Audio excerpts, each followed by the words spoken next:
સુરત શહેરના કાપોદ્રા વિસ્તારમાં સગીરાનું અપહરણ કરીને પ્રેમ રાખવા દબાણ કરાયું। એક તરફી પ્રેમમાં પાગલ થયેલા પ્રેમીએ સગીરાને ગળા અને કાંડા પર ચપ્પુના ઘસરકા કર્યા। કાપોદ્રા પોલીસે એક તરફી પ્રેમી આરોપીની ધરપકડ કરી।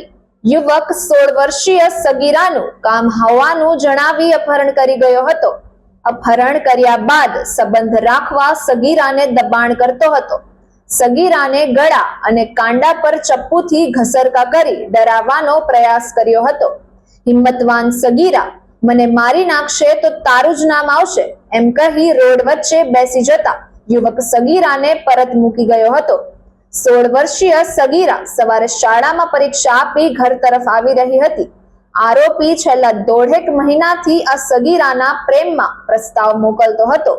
કાપોદ્રા પોલીસે આરોપી ચેતન રમેશ હડેત્રાની ધરપકડ કરી। વધુ સમાચાર માટે જોતા રહો ભારત ટાઈમ્સ ન્યૂઝ।